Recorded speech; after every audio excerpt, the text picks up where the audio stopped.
Well, good morning, everyone, and welcome to the Spring Meetings 2017. This is the IMF's press conference. I'm very pleased that we have with us this morning the Managing Director, Madame Christine Lagarde. We also have with us, as usual, our first Deputy Managing Director, Mr. David Lipton. We are on the record this morning. Please keep your questions short. Identify yourself, please. And with that, I will turn to the Managing Director for some opening remarks. Then we get to your questions. Madame Lagarde. Thank you. Thank you, and good morning to all of you. Welcome to the 2017 spring meetings. Spring. Well, spring is in the air. There was a bit of rain this morning, but spring is in the air, and spring is in the economy as well. So we are finally seeing the global economy picking up the momentum that we hope is going to be sustained in the medium and longer term, and I'll be happy to discuss that this morning. It has also been warmed by a raise of sensible policies that are now bearing fruit in many countries. And as you will have seen from the WEO, which was commented upon by our chief economist, Maury Opsfeld, we are forecasting growth in 2017 at 3.5%. and 2018 at 3.6%.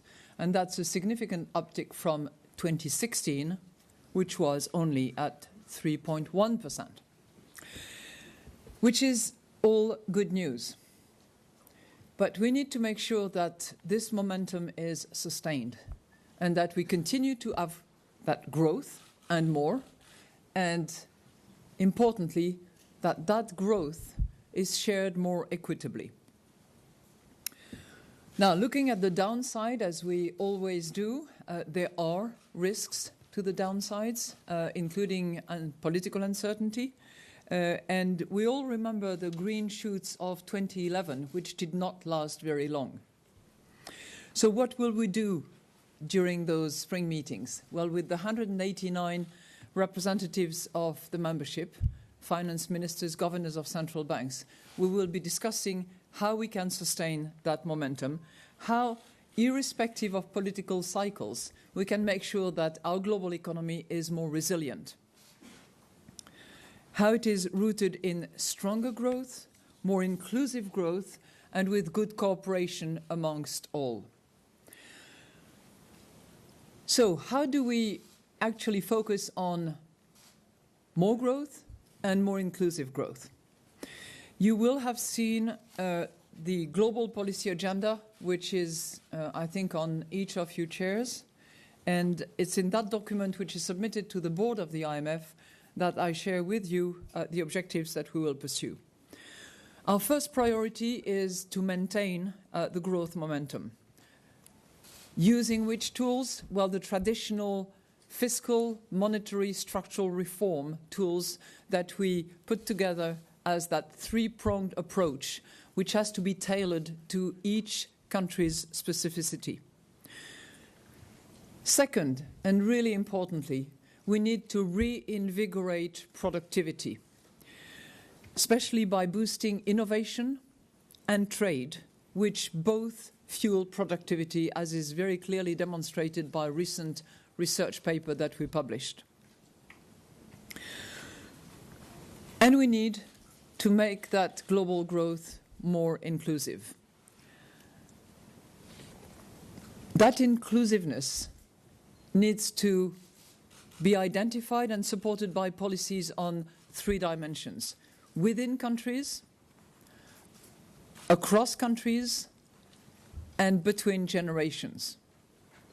So what do we mean by more equitable growth within countries?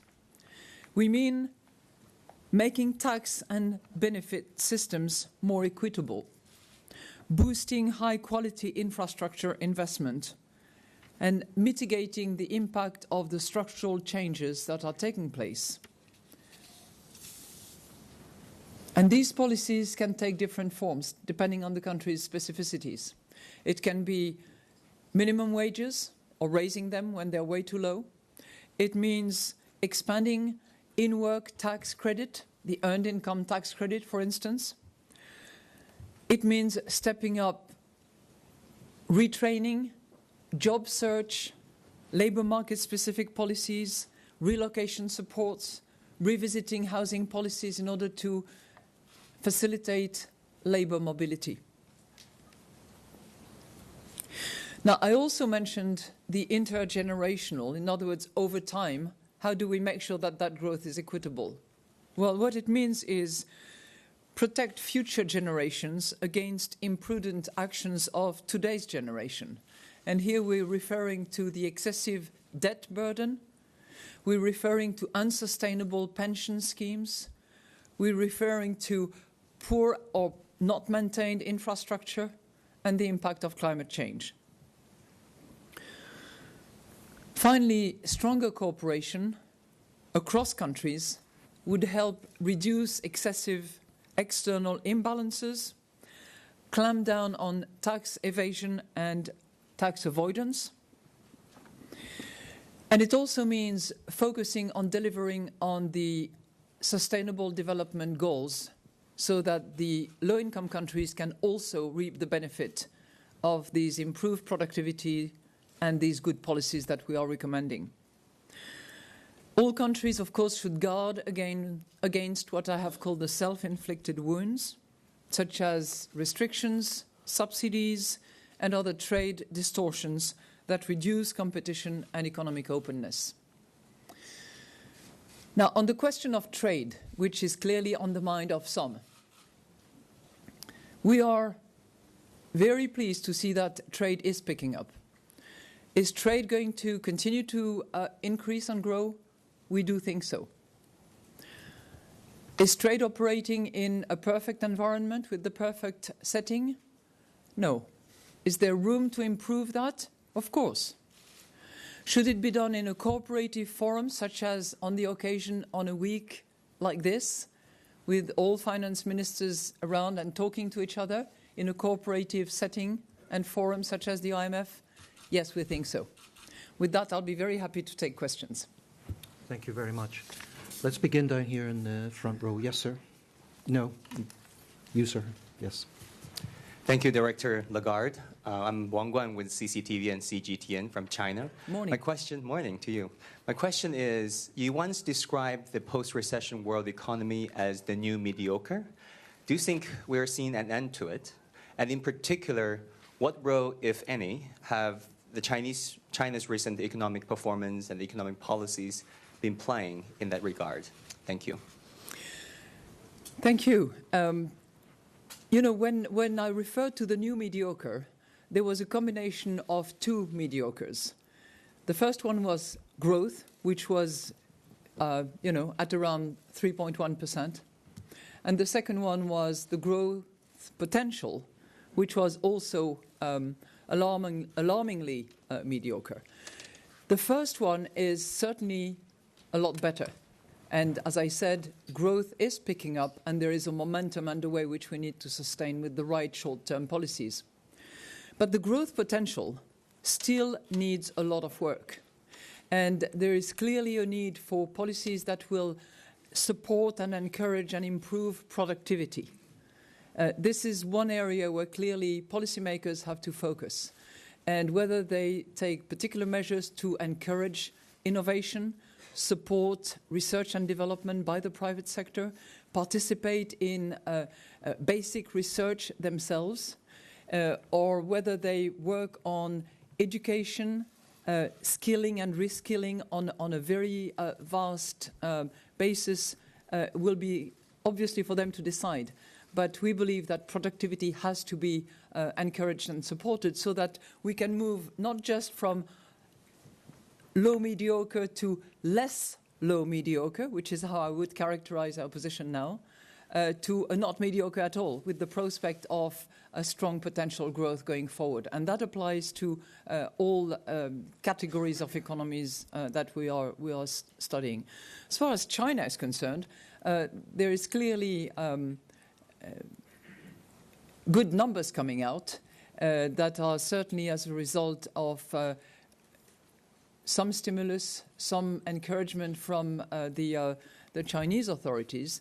And we are also quite pleased to see the rebalancing that is taking place in China, from being heavily geared towards investment to being more geared towards consumption, from being a bit more into services, actually more into services, not a bit more into services, and less so in manufacturing. We are seeing, of course, the rebound of the export activity for obvious reasons, because demand addressed to China is picking up. So all of that is good and supportive. We also, as you know, have some very specific recommendations to China in relation to the credit growth in particular, and to the reining of the housing sector, which, despite efforts already undertaken, is continuing to grow. Good. Reuters, gentleman with his hand up.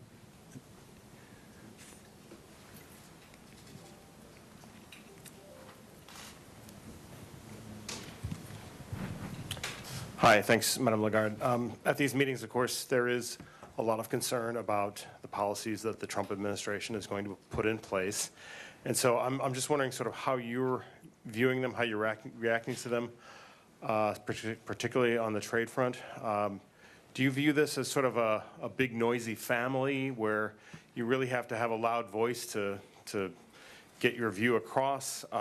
Or is it a question of maybe adapting a bit because this is the new reality and and the organization has to change in its views to accommodate their views? Thanks.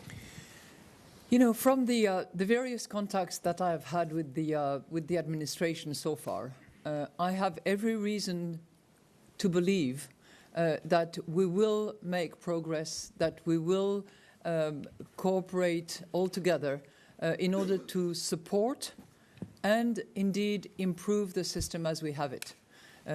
You know, the IMF is not the trade organization, but we are concerned about trade because it has been a major engine for growth, and it's actually one of the pillars of prosperity and growth going forward.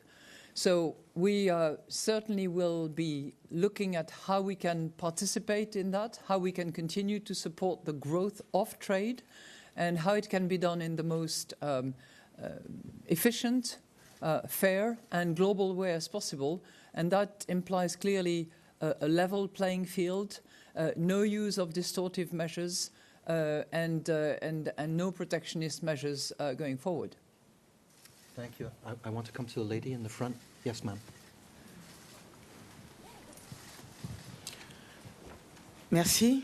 Julienne. Yeah, Julienne from Cameroonese television. Madam, we see that the CEMAC area is going very badly, and the IMF has been at its bedside for some time now.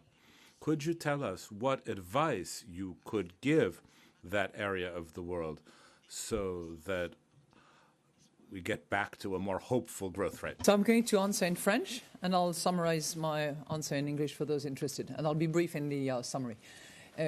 Merci d'abord. Thank you very much for your question, first of all. You know that in the CEMAC area there are 6 countries, and out of those 6, 2 are already in a partnership and a program with the IMF. The Central African Republic and Chad would be those 2 countries. The first certainty that we have is that these 6 countries are in a monetary area and show solidarity to one another. And it is very important, therefore, for the policies that are undertaken and the reforms that are implemented be consistent with one another and be collective. Every country will have its own specificities and its own reform programs if they wish, but I think there needs to be a shared approach that is common to all 6 countries. The second thing is that we have in-depth relations with all 6 countries, including the 2 that are the subject of programs, to see to what extent the IMF and other international institutions, including the African Development Bank, the World Bank, and friendly countries on a bilateral basis, can help the area to get back on its feet and to answer the double challenge it's dealing with. On the one hand, the drop in raw materials prices, which greatly affect some countries, and then security issues, which have also greatly affected some countries of the region. For those who are interested in Cameroon, 6 countries are in that monetary zone. The IMF is already having a program with 2 of them. We are discussing with the other 4 as well. And the first recommendation is that although each country will have to make specific efforts, the whole monetary zone has to move together and there has to be solidarity amongst them. And it will take many goodwill on the part of the governments, of course, in the countries, but also on the part of all international institutions, including the African Development Bank, the World Bank, and bilateral countries to support them. Thank you very much. Coming down to the front here, sir. Egypt. Thank you. You need to raise your hand, sir. Yeah, Egypt. Thank you. I would like to ask in English, in Arabic, sorry. Oh, okay. Give us a minute. Okay.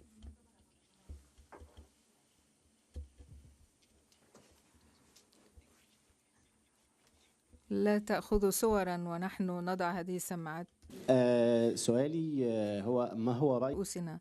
My question is, what is the view of the fund in the about the economic reforms done by Egypt recently? And what are the expectations for other economic reforms by Egypt going forward? Also, what is the expected date for the second tranche of our loan, that is $12 billion? And we need more details about your last meeting with President Sisi in Washington.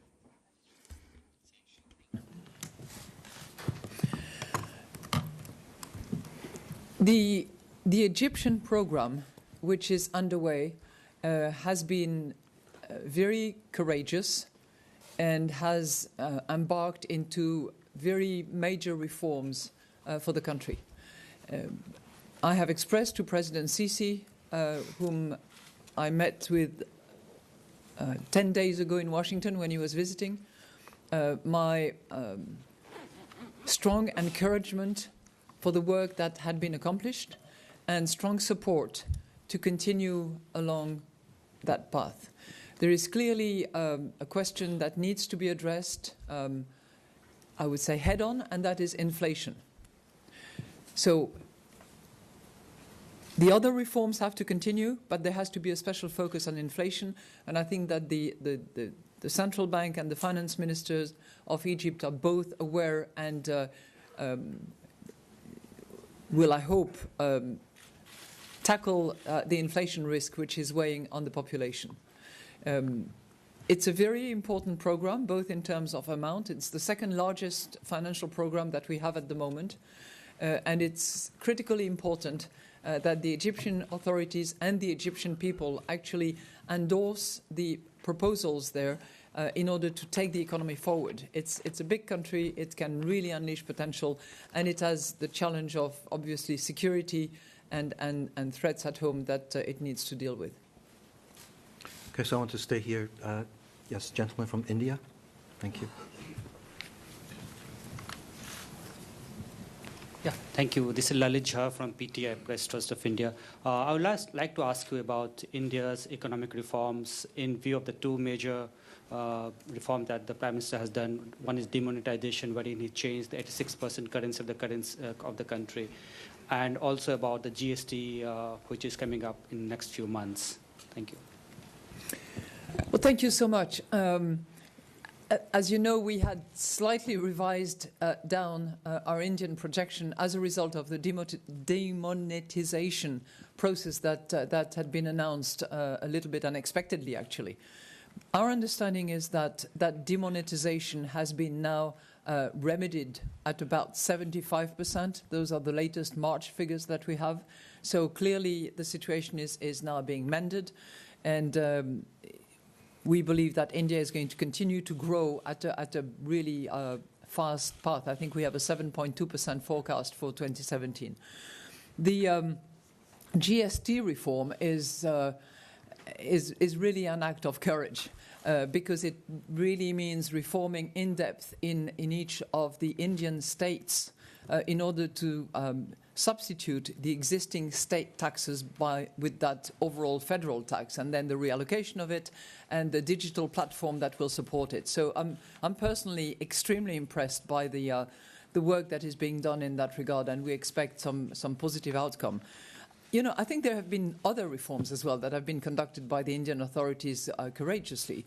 One of which, as a former lawyer, I'm particularly attentive to because it matters a lot, particularly when you want to deal with some of the corporate sector or banking sector that needs, reforms and help, is the bankruptcy law, which has been now put in place. We are seeing significant development and a clear determination to continue and to sustain growth going forward. I want to go to Wall Street Journal, please, toward the back. Ian Talley, Wall Street Journal. Bonjour encore, madame. Bonjour.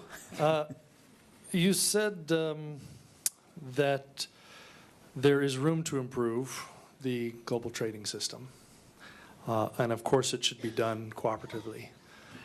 Can you say exactly how you think the global trading system should improve? And can you cite some examples for what it means to have a level playing field? And related to that, if I may.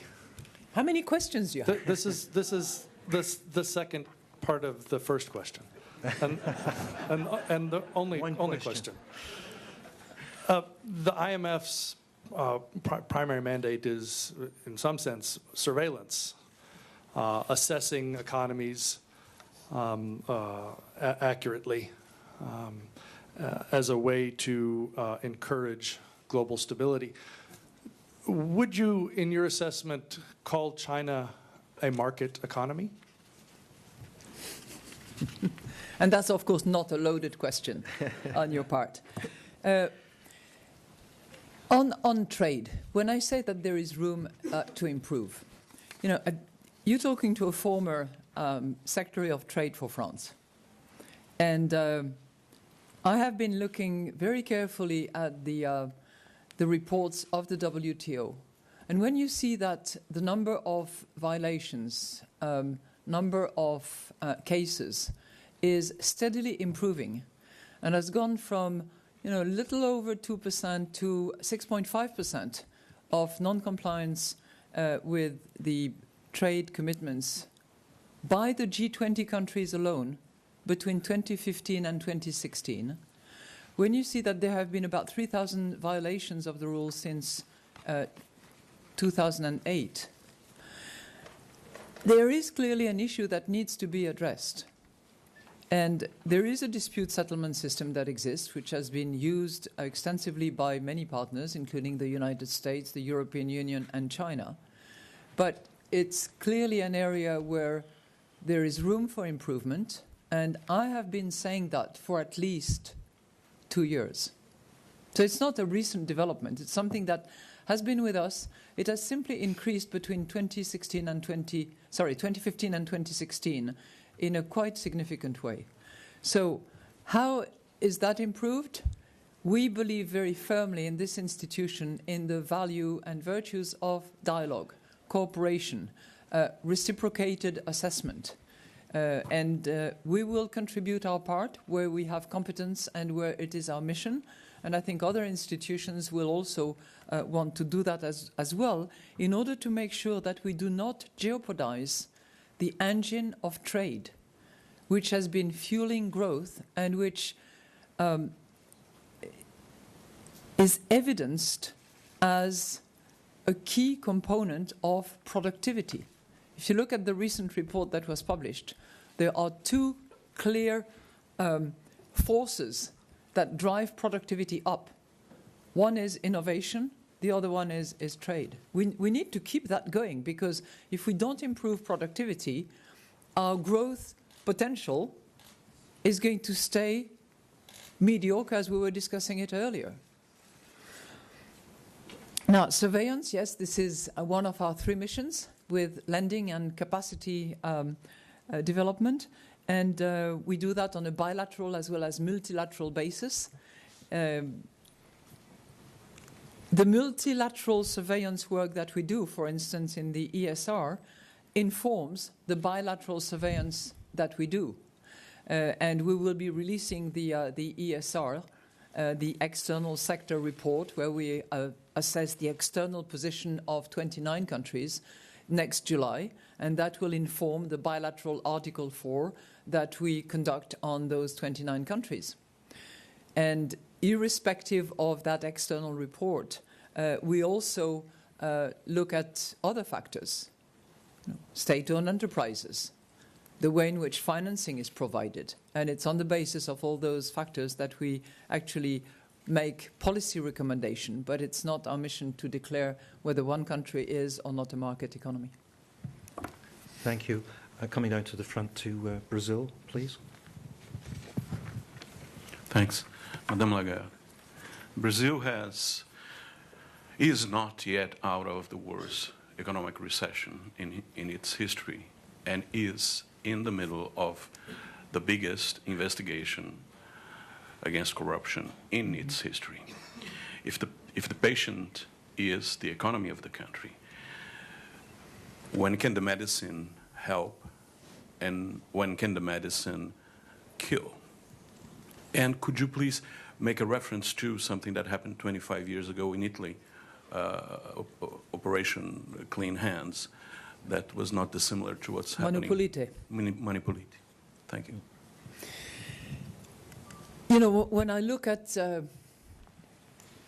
our list of countries, one clear indication that growth is picking up and that there is a momentum across the board is that there is not a single minus in that whole column of forecast for 2017, including Brazil, which has just come out of a major contraction in 2016. So I would say that thanks to the cycle, thanks to policies that have been announced, some of which that are being implemented, hopefully the Brazilian economy has turned the corner and is going to improve over the course of 2017 and 2018. And clearly we welcome both the fiscal policy that has been identified, the intention to reduce debt going forward, and the monetary policy that responds to a clear reduction of inflation in Brazil. So the policy mix, as we see it from those two perspectives, is fine. Structural reforms are clearly needed, and trying to get to the bottom of that corruption case or cases or list of cases will be critically important in order to unleash the potential of the Brazilian economy. Will it take a bit of transition time to move from the state of affairs that was known previously to a state of affairs where the economic relationships will be more transparent, will be better disclosed? Possibly, but certainly the fiscal, monetary policies that are underlying those changes are there in place. Thank you. Agence France-Presse, please. Now I can say bonjour. Bonjour, Madame Lagarde. Bonjour, Monsieur Torchman. The US has recently accused Germany of contributing to global imbalances by running large surpluses and by unfairly benefiting from the low valuation of the euro. Do you share this assessment, and are you willing to put more pressure on Berlin to act? I think the position of the IMF in relation to reducing external imbalances has not varied in the course of the last few years. And in relation to the German economy in particular, I think we have consistently said that the external imbalance of Germany within the Eurozone should be addressed. And I think, gone public last week to actually say that part of that surplus is justifiable given the aging character of the German population, but that not all of it is justified, and that a reduction of that surplus of the current account, and particularly the trade balance, was highly desirable. I'm we are pleased to see that Germany has decided to increase investment in the field of childcare centres, is spending quite a bit of money on attending the refugees' needs for those refugees who are being integrated in the German economy, and to also invest in some infrastructure. I have personally recommended to Chancellor Merkel that investing in the broadband system in Germany would be a good idea. Good. I'm going to stay with the wires. Bloomberg, please. Can you raise your hand, Bloomberg? Andrew Maeda, Bloomberg News. Good morning. I won't inflict my French on you. Molière would spin in his grave. Question for you on currencies. The U.S. has suggested that perhaps the IMF could play a more robust role in monitoring currency practices globally. Have you given some thought to this and how that might play out? What do you think that would look like? What would be a way for the IMF to step up its currency monitoring? Well, thank you.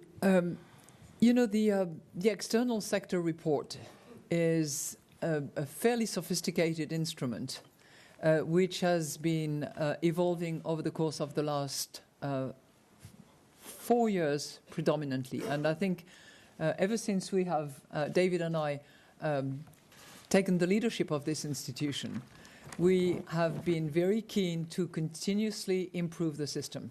As you know, it's informed notably by the EBA, which is also a sophisticated instrument. But as sophisticated as they are, they're also models and work that need to constantly be improved, because there's a judgmental part about that that system, which we always need to insert in the most rigorous, intellectually honest way in order to arrive at a system that is the best explanation and the best set of data that we combine together. So we will be doing that. I think that, you know, over the course of the last 4 years, it has improved each and every year, and it will, I hope, continue to improve in order not to satisfy every player, because typically not everybody is satisfied with the outcome, but at least to eliminate doubt about the looseness of the analysis. Good. Just in front of Bloomberg is The Guardian, Larry Elliott. Good morning, Larry Elliott of The Guardian. Can you tell us what the latest state of play is with the IMF's negotiations over a new package for Greece? Are you any closer to coming to an agreement over the scale of debt relief that you would be prepared to accept to sign up to a new package? You know, as you all know, and you certainly do, I've consistently repeated that for the IMF to be entering into a program with Greece would require that the program can walk on two legs. One leg is the leg of reforms, the other leg is that of debt sustainability. The leg of reform has made progress. We've always contended that reforms should be sustainable reforms, parametric reforms that would actually lead the Greek economy to be more solid going forward. And we are seeing progress that need to be detailed and ironed out when the mission returns to Greece in a few days on both the tax reform and on the pension reform. There are other areas that need to be negotiated as well, but this is making progress and we are heading in a good direction when it comes to reforms. On the debt sustainability analysis, which, as you know, is part of any program that I would submit to the board, we still need to discuss and understand the primary surplus objective that would be assigned to the Greek economy, which, in our view, and in order to determine sustainability, would have to be reasonable. And that will indeed determine the amount of debt restructuring that would be needed for the debt of Greece to be sustainable in the medium and long term. Thank you. With two more questions, I'm going to take. I'm looking for the lady from Mexico.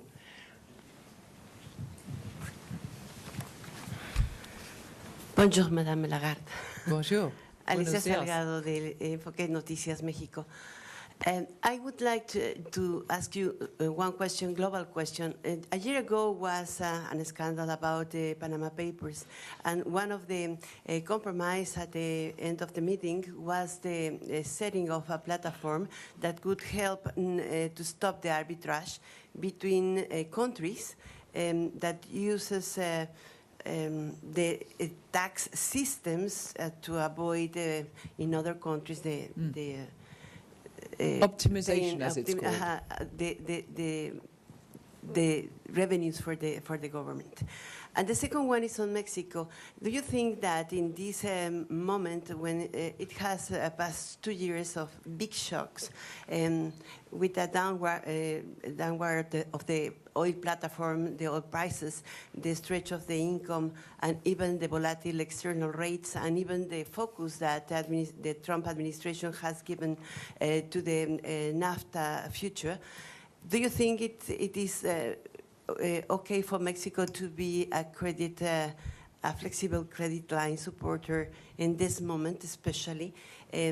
Some agencies are thinking to downgrade even the credit risk outlook. How do you see it in Mexico?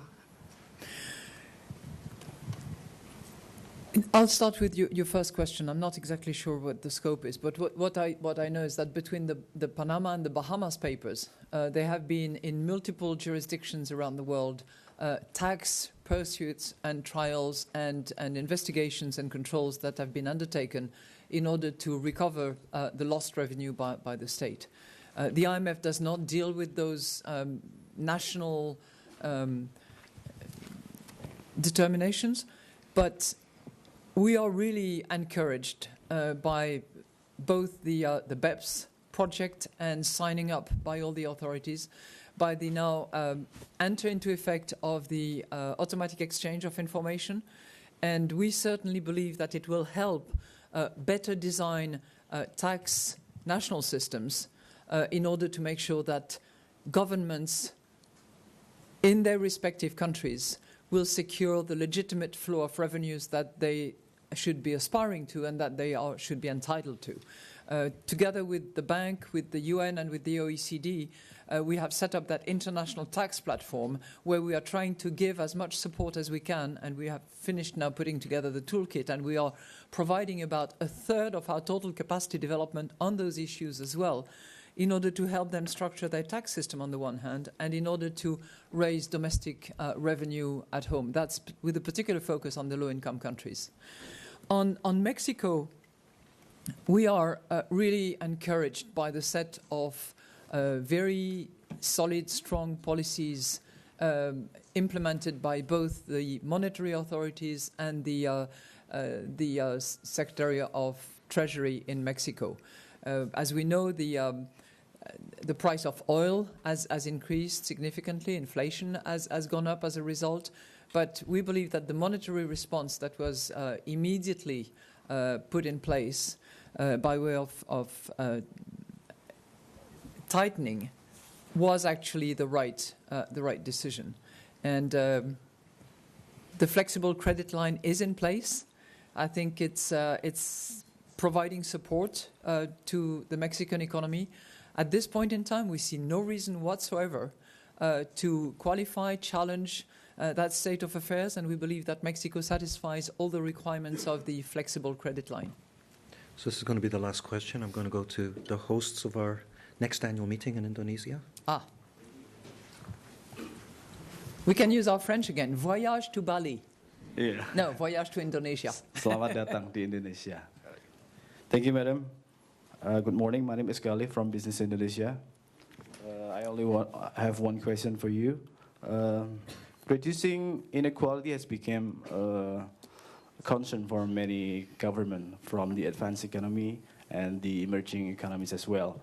But the other side, the resource needed to support that action is very limited. For example, the revenue from the tax is not very good, or it's very low, let's say.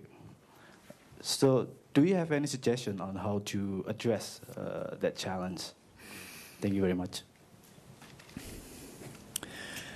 First of all, thank you very much for the help that the Indonesian authorities, the Indonesian people are giving us in order to prepare for next year's annual meeting in Indonesia. We are all looking forward to it, and anybody who likes strong coffee, good coffee, there is an Indonesian coffee booth which is just outstanding.